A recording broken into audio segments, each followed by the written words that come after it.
Good evening, everyone. I'm Zhang, and I'm going to talk about the generation of an optimal gait trajectory for reducing the upper extremity joint loads of patients with a lower exoskeleton and forearm crutches. In this project, I will use dynamic programming to solve a real problem in my research. I divide my presentation into these four parts. And during my talk, I will give you an introduction to briefly describe the scenario of this problem. Then, I will mention the method I use to transfer the real problem to become a mathematical problem. After that, I will show the result I get. It is interesting, And finally, I will look forward to the future work. And please feel free to interrupt me if you have any questions. Okay, so I'd like to talk about some background of exoskeleton. As we know, exoskeleton is a kind of wearable robot and have developed rapidly over the last decades. For example, the Hawk, the Bricks, and the Rocket.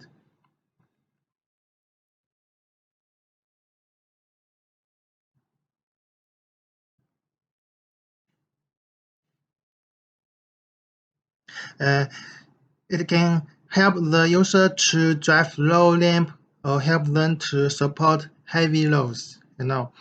And exoskeleton have demonstrated their ability to assist humans in variety of military, medical, and industrial applications. I think more and more exoskeleton will occur in our daily life in the future. To different application scenario, exoskeleton also have different structure and features. They may just provide only one degree of freedom or max to all a degree of freedoms. And among the variety of exoskeleton, one of them is specially designed for users with complete spinal cord injury or SCI. And since the person with complete spinal cord injuries lose their ability to control their lower limb, they cannot use their leg to keep balance. So the user have to use crutches to avoid fall down when wearing the exoskeleton. Just like the picture shows. You can notice that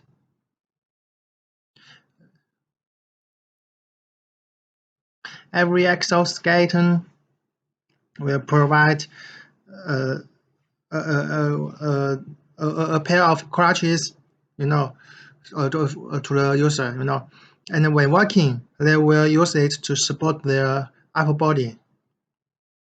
So the use of crutches is very useful for them, but also has some drawbacks.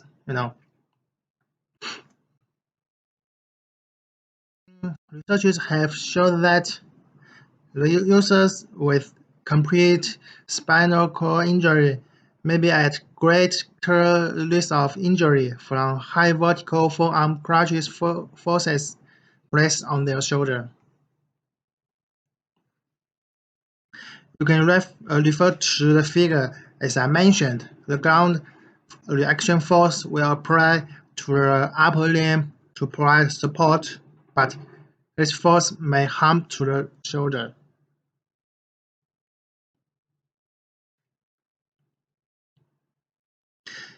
And you can imagine that there will be a continual force in the shoulder when working with the exoskeleton in a long time. Therefore, in this project, I'm going to find a relationship between gait trajectory and the force from the crutch. I mean a series of mathematical equations to represent the force by the end of the point of the moving foot. And after that, I will try to optimize the gait trajectory to adjust the force to be more comfortable by using dynamic programming. Okay, of course, the real human-machine system will be very difficult. So I will involve many assumptions to simplify the problem. I will show this in the next part. We know the problem we are going to solve, but how to do it? First, we treat the user and the exoskeleton as a whole system because usually the user will fix into the exoskeleton and there is no relative motion, and the model and they model this human machine system as you see on the left, Conventionally, we can use a multiple link model to represent this system, as shown on the right. We pick up the trunk, the thigh, and the body, and the crutch, and use the link with the joint to represent them. It is reasonable in robotics.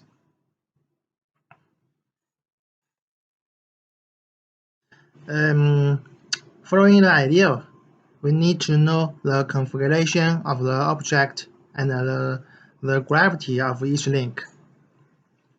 So I define the length and the linear density of each link, as you can see. The length and the linear density for shank and thigh are P1 M1 and P2 M2 respectively. Because usually the human and the exoskeleton is symmetrical, However, the length and the linear density of the crutch is not considered because I treat the crutch is light, which match the real case. And also, the length of the body is not included because it doesn't affect the final result.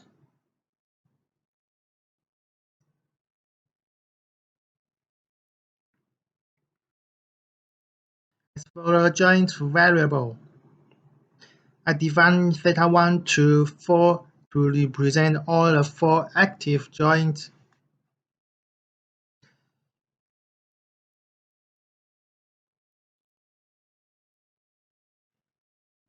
These 4 joints can be controlled by the motor.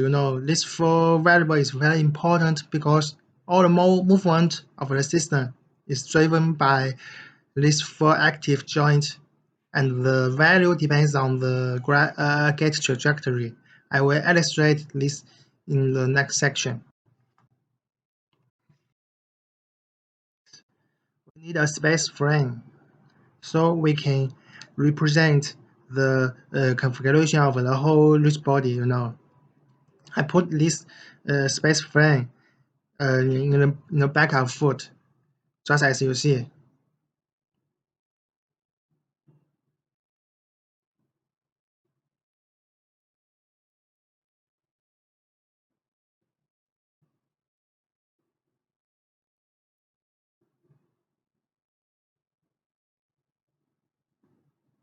Actually, the place of the space frame will not affect the result.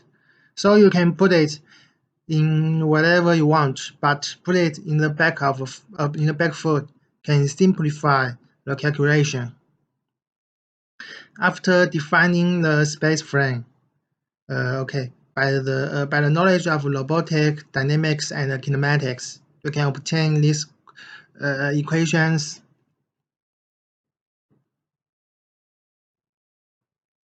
It is noticeable that now we have the relationship of theta1 to 2 with the gait trajectory.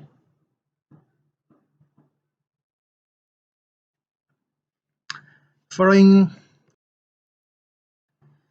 we can calculate the center of mass. It's very important because without the center of mass, we can only know the total force of foot and crutch, which is equal to the gravity. But with the center of mass, we can know how much force is distributed to the crutch, which is calculated by the equation.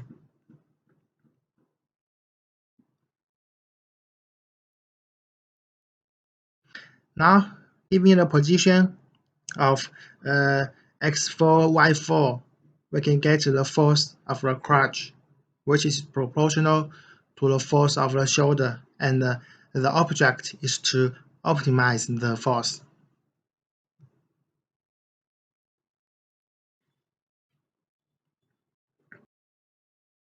However, what kind of force are optimal for reducing overuse injuries?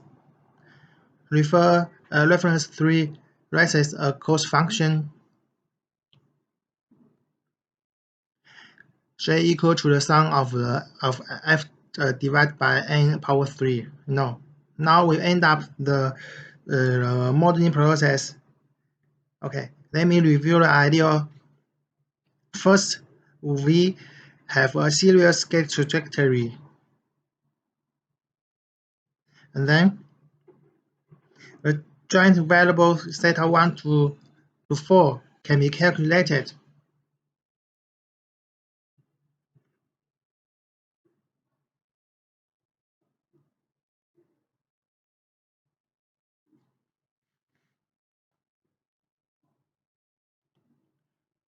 And then we can obtain the center of mass.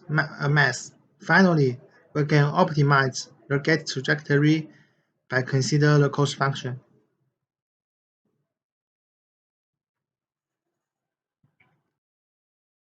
Now let's recall the dynamic programming. We know a dynamic programming problem need to fulfill these two principles: a model with a model of a system in this form, and an adaptive an additive cost function.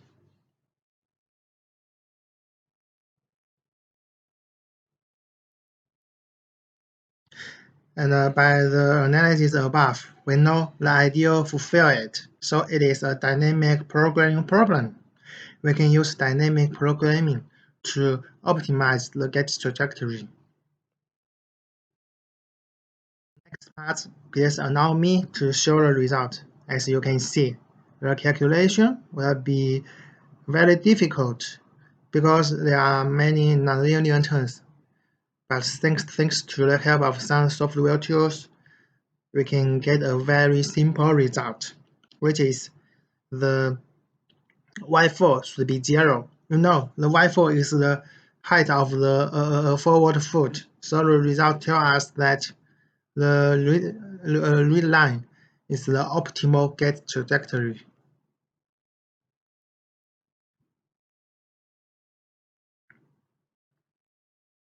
Conclusion.